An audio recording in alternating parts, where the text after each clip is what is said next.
Angels, heavenly companions to watch over us, or imaginary friends. Many people will swear that they've had a brush with the divine in one way or another, but if angels do exist and do help us through life, then why don't we all know? Well, our next guest is certain that angels are with us. She was first helped by her guardian angel after being sexually abused in her childhood, and now she's dedicated her whole life to the heavenly creatures who she says are watching over us all. I know we all have a guardian angel, in fairness, I know. You know, and I know people have asked me this many, many times, and they've said, well, you know, if we have a guardian angel, how come something has happened, maybe something bad has happened and my angel couldn't save me? They can't save us all the time, but there has been, like, incidents where angels have helped people and they have saved them. They might have stopped you from going somewhere. So we all have a guardian angel. Everybody is born with a guardian angel.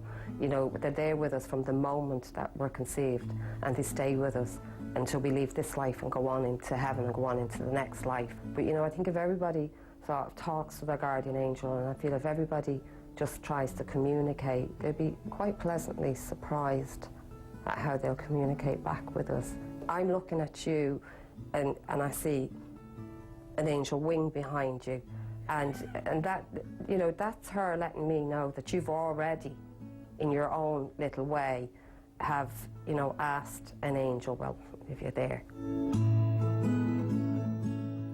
Now, you have to find out more about that. That was my angel wing. Yes, just one wing, so where's the rest? We'll find out shortly. Patricia Buckley, you're very welcome to the morning show. Thank you very much. Thank you so much for coming in. How did your experiences with the angels begin? Oh, God. It began when I was 6 years of age.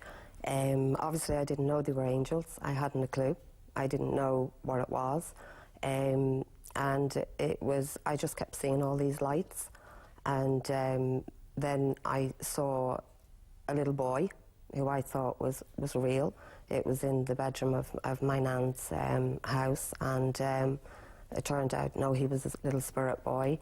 I was actually, what happened was I was sent up to the room to get my communion dress, and I went up, and when I went up into the room, you know, I was all excited. I was only 6, and I picked up the dress and I looked across the room, and it's only a little room, it's only a 2-bedroom house, you see, and I looked across and there was this little boy, and he made eye contact with me, and, you know, he said my name, Patricia.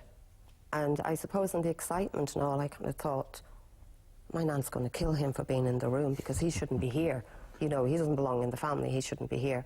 And so, you know, I kind of looked and I wondered why his clothes were wet, and still didn't sort of think. So anyway, I hooshed the dress up and down the stairs I went. Now, obviously, I was a little bit longer in the room than I thought I was.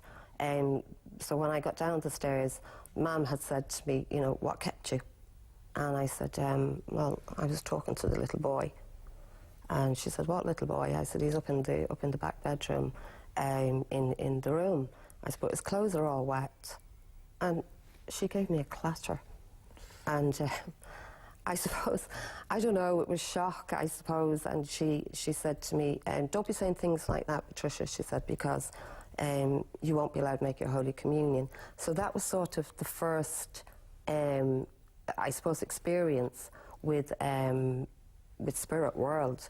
I now know with Spirit World. Your mother, and the lights were the angels, you see. Yeah, your mother never really believed you, did she? You had a very tough life, including, you mentioned sexual abuse at the hands of a male relative.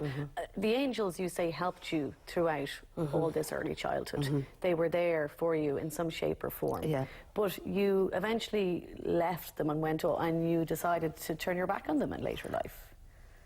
Yeah, I know. I feel really bad about that because, you know, what happened was, while my nan was still alive, she understood me. And she understood if I spoke about angels and all of that. And, you know, we came back here when I was 11. From Manchester? From Manchester. Because Mum and Dad were back and forward all the time. And, you know, so, you know, being with my nan again was just... You ever hear people say, you know, they've won the lotto? Well, that's what it felt like to me, because she was my world. And she understood everything about me and about, I suppose, you know, talking to heaven and talking to the angels. And then, you know, she passed away when I was 17, and so I had nobody else to talk to about them. And before she passed away, she had said to me, because we had nursed her for 5 years, you know, and she had said to me, don't ever forget, you know, the angels are with you. No matter what happens, they're with you. And I never passed another thought to it, you know, nothing. And it was only after she passed, obviously, as I said, the eldest of 10, so I had to work really hard to feed my brothers and sisters and all of that. And I remember leaving Mum's house one day, and I got as far as the gate. I don't remember anything else. I just do not remember anything else, only getting as far as the gate. What happened? Obviously, I had collapsed. I'd fainted. Because there wasn't a lot of food in the house. So I hadn't been eating and stuff like that. And, you know, so anyway, the angels were there, and they did tell me to go to the doctor. And, you know, me, I was like, I can't afford to take time off work. I can't. You know, a day's pay, to lose a day's pay was a lot. But it happened again.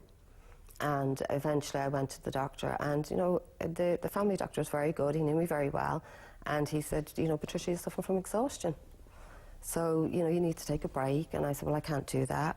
And so it happened, you know, I got a bit teary-eyed and so on. And obviously I was grieving for my nan and all of that, and I couldn't talk to anybody about the angels. So Dad, in his wisdom, decided, I'm going to the doctor with you. So we went to the doctor, and he said to the doctor, she talks to things that aren't there. Right. So anyway, he signed the paperwork, and I was put away for 3 months. I was under the age of 18, so he was allowed to do it. And where were you put? I was on the top floor in Jervis Street. There used to be a psychiatric ward there. Right. Okay. And so anyway, the doctors were saying, you know, and of course, I just assumed everybody could see angels, that everybody, just everybody. I should have listened and realised not everybody can. Okay. So that's when what I had to do was deny the angels. Okay. In order to come back out of the hospital, and they put me on lots of medication. Antidepressants. Oh my God, I couldn't just, everything. I was on everything. It was after when you had children that you decided to come back to them. Yeah. When did you accept that you had some kind of gift? I used to see things in any way, and you see, my fear was that they take my children away from me. Okay. Okay, so obviously when I had my children, they were my life, and I wasn't going to allow my children to have the life I had. I needed my children to come from a loving home, and, you know, I'm a very huggy person. I'm extremely huggy, and so, you know, this is why I denied them. And then, you know, what happened then was I owned a little grocery shop, nothing big. It got us through life, and we got the children through school and all of that. And I read in one of the local newspapers about this lady who communicates with angels, and it sort of just all of a sudden hit me. Came back to you, yeah. And you ended up meeting with the lady. I did. And that was the turning point for embracing them again. It was a complete turning point for me. And I'm so glad, because I wasn't going to go, you know, I really wasn't going to go. And I was expecting a message from my grandmother, of all people. That's who was going to come through, my grandmother. And I was quite shocked. It was a different angel spoke to you, was it? Someone else? It was a little boy who had passed away from the estate where we lived. And myself and my husband Stephen were in a position then to kind of help financially for this little boy. I mean, we didn't have a lot, but we were in a position to help, which we did. And he came through, and he wanted me to bring a message back. I was so terrified. I thought, I can't do this. To his mother? To his mother and his father. So it took me a while to pluck up the courage. And the message was that they had to let him go? Yeah, there was other things in it too. Okay. And so I did that, yeah. Okay. So, Patricia, do you hear then voices all the time, or how does it work? I mean, are you hearing anything now? You mentioned earlier that you could see a wing behind me. Can you see anything behind Martin? And I mean, how does it come? What it is it's they'll be there when they want to be there, in that I can't sort of command them. I can't. That'd be wrong of me to do that, to command them to be there. But, you know, like, if they want me to do something, they make damn well sure that I'm listening, and I do it. Like do what? Well, look, put it this way. I mean, I was running a grocery shop, and they all of a sudden decided, you know, Patricia, you're going to be running an angel shop. And I thought, there's no way am I running an angel shop, from working from on market stalls to, you know, all of this. And sure, look, it just happened. We started with a website. Yeah, and but then ended up in the shop. What you hear, do you hear from... They'll tell me this is meant for And you. who is they? This is your angel you're talking about, who's called Simone. Simone. A female or male or well, whatever. she's female, yeah. And you just have one angel, is it? Yeah. And does she talk to you much? Yeah, it depends, yeah. She would talk to me quite a lot, not 24/7, obviously. You know, she knows I've got to get on with other things. And do you have to be open for them? Do you have to be open to angels to hear from them? No. You don't have to be completely open to angels. I mean, give it a try. If you don't, you know, there are a lot of non-believers, that's okay too, because, you know, we can't make you believe. But what you could do is, for those who don't believe, just give it a try, in that, you know, ask your angel to let you know that they're there. And, you know, give them time, and they will do it for you. How will they show you that they're there? They'll either give you, you'll feel it. You will feel, you know, like something soft going across your face. Some people have come back, and non-believers have come back and said, Patricia, I could feel a tugging at my hair. That's another way that they do it. They might give you a really sweet smell where you're around, where there's no way has somebody sprayed an air freshener, or there's candles lighting or anything like that. But, you know, just to ask, but to talk to them in good times as well. Not only in bad times, not only in times when you're in need, because they are there. And remember, you know, they're there, they're God's messengers. They're there to help, to guide us through difficult times as well, and to show us that, you know, there is light there at the end of the tunnel. Believing in angels, has it made you a happier, more content person? It's made me a lot more, well, I know it's hard to think, how could she be happy when she was going through what she was going through? I was happy when my family was happy. So if my brothers and sisters were okay, I was happy. But yes, they've taught me a lot. And, you know, I asked them,